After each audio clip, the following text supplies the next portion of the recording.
তো আজকে আমি ব্রেকফাস্টে বানাই আর ওটসের চিল্লা। এটা আমার খাইতে খুব ভালো লাগে। আমার ওটস দুধ দিয়ে ভালো লাগে না খাইতে, এরকম সবজি উবজি দিয়ে বানাইয়া খাইতে খুব ভালো লাগে। চলো তোমরা দেখাই কিরম বানাই। তো এই যে গুলে লিয়েছি ওটস, গাজর, টমেটো, মটরশুঁটি, ধনিয়া পাতা, তারপরে কারি পাতা, তারপরে মশলা একটু দিছি টুকটাক, একটু মুখের স্বাদের লাগে, টেস্টি টেস্টি মশলা। তো কার কার ওটস দিয়ে চিল্লা ভালো লাগে এরকম বানাইয়া খাইতে কইও তো কমেন্ট করিয়া। তো আজকের ব্রেকফাস্টে এই মেনুটা আছে, সঙ্গে আর একটা মেনু আছে, এটাও দেখাই। আর তো এখানে অল্প তেল দিছি,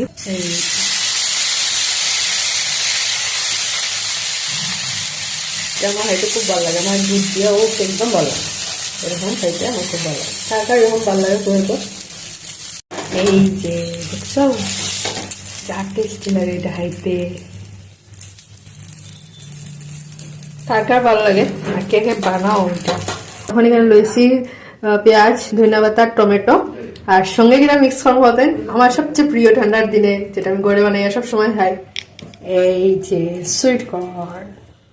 তো এটা মিক্স করবো।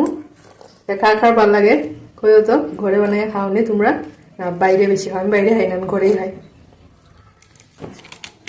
এখন এটার মধ্যে দিব চাট মশলা, লবণ আর লেবু। যে লেবু চিপিয়া দিলে এই যে টেস্টি আজকে আমরা ব্রেকফাস্ট। আজকে ব্রেকফাস্ট দেখো ওটসের চিল্লার সঙ্গে সুইট কর্ন। এই যে আমরা তিনজনের রেডি করে লইছি হেলদি ব্রেকফাস্ট।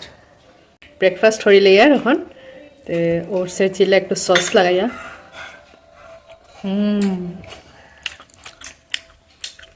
স্বাদ হইছে সুইট কর্ন।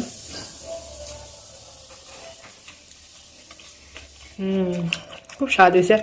ভিডিওটা আজকে এখানে শেষ করলাম। তোমরা কমেন্ট করে হইও কিরম লাগলো আমার ভিডিও। Bye bye.